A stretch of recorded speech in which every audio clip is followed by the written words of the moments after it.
যত দিন যাচ্ছে তত যেন বাংলাদেশের ভেতরের ঘটনাগুলো পেঁয়াজের খোসার মতো খুলতে শুরু করেছে। কখনো পদত্যাগের নাটক চলছে, কখনো সেনা শাসনের নাটক চলছে, আবার কখনো বা জানা যাচ্ছে চট্টগ্রামে সেই যে জাহাজ ঢুকেছিল পাকিস্তান হয়ে, সেই জাহাজে করে নাকি ঢুকেছিল তুরস্কের অস্ত্র। মানে ভাবতে পারছেন কোথা থেকে কোন জায়গা দিয়ে অস্ত্র ঢুকেছিল বাংলাদেশে? তুরস্ক থেকে পাকিস্তান হয়ে চট্টগ্রাম। আচ্ছা, কেন এই অস্ত্রগুলো ঢুকেছিল? এতদিন ধরে তো রোহিঙ্গারা বাংলাদেশে রয়েছে।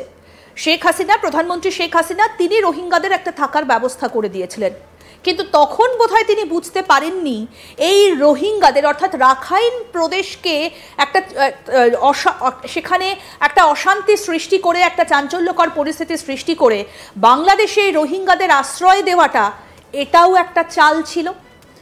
তবে এই যে জাহাজে করে অস্ত্র ঢুকেছিল তুরস্ক থেকে, কেন ঢুকেছিল, কোন পথে ঢুকেছিল, এর পিছনেই বা কি রাজনীতি রয়েছে? আচ্ছা, যদি ভারত এর পেছনে কোনো রকমভাবে অংশগ্রহণ করে ভবিষ্যতে, তাহলে বাংলাদেশ পারবে তো? কথাটা এই কারণেই বলছি, কারণ বাংলাদেশের ওপর ভারতের কোনো রাগ নেই, কিন্তু বাংলাদেশ থেকে বারবার ভারতকে বিব্রত করার মতো নানা উস্কানিমূলক মন্তব্য ভেসে আসছে।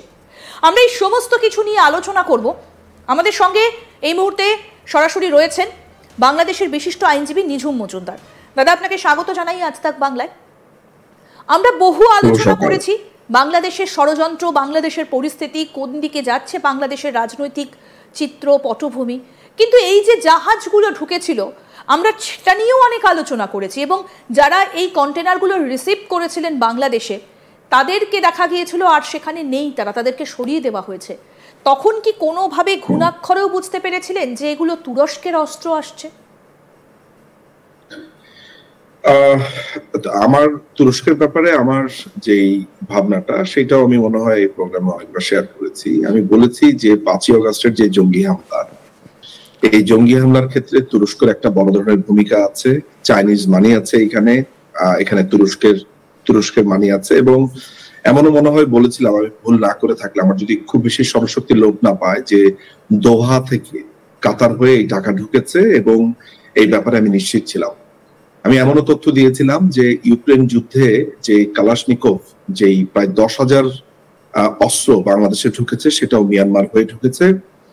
এবং আপনি হয়তোবা এটা জেনে থাকবেন যে লালমনিরহাটে যে বাংলাদেশে যে এয়ারবেসটা আছে, সেই এয়ারবেসটাকে ড্রোন বেস করবার জন্য তার্কি অর্থায়ন করবে, তার্কির একটা বড় ধরনের টাকা পয়সা চালান দেওয়ার একটা ব্যাপার। এটা যখনই ভারতের সাথে নানান ধরনের বিষয়ে আপনার একটু হিটের আর্গুমেন্ট শুরু হলো, তখনই কিন্তু আমরা তার্কির এই ভূমিকাগুলো দেখেছি। মানে আমি জানি না সমস্যাটা ঠিক কোন জায়গাতে, তবে ইসলামী ব্রাদারহুডের যেই কনসেপ্টটা, সেই কনসেপ্ট অনুযায়ী আপনার 2012-13 সাল থেকেই তার্কি আমাদের এই যে আন্তর্জাতিক অপরাধ আদালতে যে আপনার এই রাজাকারদের বিচার হচ্ছিল, সেই তখন থেকেই তার্কি বাংলাদেশের পেছনে লেগে আছে। এমনকি আপনার এরদোগানের যে ওয়াইফ, তিনি বাংলাদেশে এসেছিলেন এবং তিনি বলেছেন যে এই যে চিহ্নিত যুদ্ধ অপরাধী, এতে যাতে ফাঁসি না দেওয়া হয়, এই জন্য মাননীয় প্রধানমন্ত্রীকে তখন তিনি অনুরোধ করেছিলেন। প্রধানমন্ত্রী সেটা আপনার রিজেক্ট করেছিলেন। তো এই যে পেছনের যে ঘটনাগুলো আমি বললাম, একটা লম্বা সময় কিন্তু তার্কি জামাতকে প্রমোট করেছে, জামাতি এজেন্ডাগুলোকে বাস্তবায়ন করেছে, এবং বাংলাদেশকে নানানভাবে অস্থিতিশীল করবার জন্য পাকিস্তানের সাথে একজোট হয়ে, এখানে এখন আপনি বলছেন অস্ত্রের কথা, সুতরাং এন্ড অফ দ্য ডেতে এই প্রত্যেকটা জিনিস আমাদের কানে এসেছে। আমরা তো একটা দীর্ঘ সময় ধরে জানি যে টার্কি কিভাবে জামাতকে প্রমোট করছে, কিভাবে অর্থায়ন করছে, এবং একটা বড় রকমের টাকা জামাতের এখানে আসে। আপনি শুনলে আপনাকে আরেকটা তথ্য এখানে দিয়ে রাখা ভালো, মানে প্রসঙ্গ তো এগুলো আসছে আর কি, অস্ত্রের প্রসঙ্গ উঠার পর পরে আমি এই তথ্যটা আপনার থেকে জানবো। তবে তার আগে একটা জিনিস একটু জানতে চাইছি, এই যে অস্ত্রগুলো, তুরস্কের অস্ত্রগুলো ঢুকছে বাংলাদেশে, মোহাম্মদ ইউনূস জানতেন যে চট্টগ্রামে জাহাজগুলো ঢুকছে সেগুলোতে আসলে অস্ত্র রয়েছে? এগুলো কি তার অজানা আছে বলে আপনার কাছে মনে হয়? আপনার এই সেনাপ্রধান ওয়াকার জানতেন? সেনাপ্রধান ওয়াকার জানতেন? আমার কাছে কয়েকটা জায়গাতে একটু ডাউট আছে। সেনাপ্রধান যেমন একটা অভিযোগ করেছেন কয়েকদিন আগেই, যে অনেক কিছুই তাকে জানানো হচ্ছে না, তাকে অনেক ধরনের তথ্য দেওয়া হচ্ছে না, তার সাথে আলোচনা করা হচ্ছে না। I am not quite sure যে সেনা তিনি প্রধানের জানতেন ব্যাপারে কিনা, কিন্তু একটা ইনভলভ দেশে আছে কিনা। সেনাকে না দেখুন, ঢুকিয়ে আপনাকে একটা অস্ত্র তথ্য ঢুকছে, দেই। এটাও কিন্তু একটা অদ্ভুত বিষয়, একটা প্রশ্ন ওঠার বিষয় মতো। হ্যাঁ বলুন, এবার আপনি কি তথ্যটা দিচ্ছিলেন।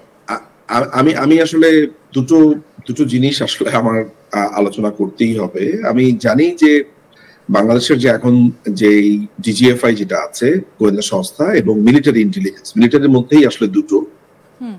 ডিজিএফআই যদিও সিভিল এবং মিলিটারি দুটো মিলেই তারা গঠিত হয়, কিন্তু মিলিটারি ইন্টেলিজেন্স একদম পুরোপুরি ভাবে মিলিটারিদের জন্য, কাউন্টার টেরোরিজম ইউনিট আছে। তো আমি জানি না যে তাদের কাছে কি ধরনের তথ্য আছে, তারা কতটুকু তথ্য সেনা প্রধানকে দেন। যদিও ডিজিএফআই আসলে সরাসরি মাননীয় প্রধানমন্ত্রী তার কাছেই আসলে জবাবদিহি করেন, তার কাছেই যান। এই ক্ষেত্রে এখন যেহেতু একটা ইলিগাল গভর্নমেন্ট চলছে, আমি জানি না ডিজিএফআই আসলে কিভাবে অপারেট করছে। ডিজিএফআই এর উপরে আমার এক ধরনের ভরসা সবসময় ছিল। আসলে আমি জানি না যে এই তথ্যগুলো সেনা প্রধানকে দেওয়া হয় কিনা, সেনা প্রধান পান কিনা। আমার সিরিয়াস ডাউট আছে যে ইউনুসের যে প্রশাসন, তাদের সাথে যে তাদের কাছ থেকে যে আসলে তথ্য পাওয়াটা দুষ্কর এবং দেয় কিনা, সেটা নিয়ে আমার যথেষ্ট ডাউট আছে। আচ্ছা, আপনাকে আমি যে কথাটা বলতে নিয়েছিলাম যে জামাত ইসলামের শিবিরের হাজার হাজার ছেলেদেরকে কিন্তু আপনার এই বৃত্তি দিয়ে বা আপনার স্টেপেন্ড বিভিন্ন রকমের ফান্ড দিয়ে কিন্তু তার্কিতে পড়তে পাঠানো হয়েছে।